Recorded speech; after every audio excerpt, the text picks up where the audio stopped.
নারায়ণগঞ্জের সিদ্ধিরগঞ্জে গণ অভ্যুত্থানে গুলিবিদ্ধ হয়ে নিহত জুতা শ্রমিক সজল হত্যা মামলায় নারায়ণগঞ্জ সিটি কর্পোরেশনের সাবেক মেয়র ও জেলা আওয়ামী লীগের সিনিয়র সহ সভাপতি ডাক্তার সেলিনা হায়াত আইভীর জামিন আবেদন নামঞ্জুর করেছে আদালত। বুধবার 9 জুলাই দুপুরে নারায়ণগঞ্জ জেলা ও দায়রা জজ আদালতের বিচারক আবু শামীম আজাদ দুই পক্ষের আইনজীবীদের যুক্তিতর্ক ও শুনানি শেষে এই আদেশ দেন।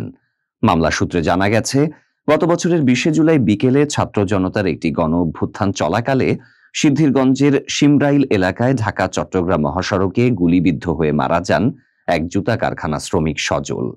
এ ঘটনার প্রায় 10 মাস পর চলতি বছরের 16 মে নিহত সজলের মা বাদী হয়ে সিদ্ধিরগঞ্জ থানায় একটি হত্যা মামলা দায়ের করেন। মামলায় 62 জনের নাম উল্লেখ করা হয় এবং অজ্ঞাতনামা আরও প্রায় 150 জনকে আসামি করা হয়। ওই মামলায় ডাক্তার সেলিনা হায়াত আইভী 6 নম্বর আসামি হিসেবে তালিকাভুক্ত। বুধবার মামলার শুনানির দিন আইভীর পক্ষে তার আইনজীবীরা জেলা আদালতে জামিনের আবেদন করেন। শুনানি শেষে আদালত জামিন আবেদন নামঞ্জুর করে আদেশ দেন। আইভীর আইনজীবী অ্যাডভোকেট আওলাদ হোসেন বলেন, সাবেক মেয়র আইভীর জামিনের জন্য আমরা জেলা ও দায়রা জজ আদালতে আবেদন করেছিলাম। আদালতে যুক্তি উপস্থাপন করলেও আমরা ন্যায় বিচার পাইনি, তাই উচ্চ আদালতে জামিনের জন্য আবেদন করব।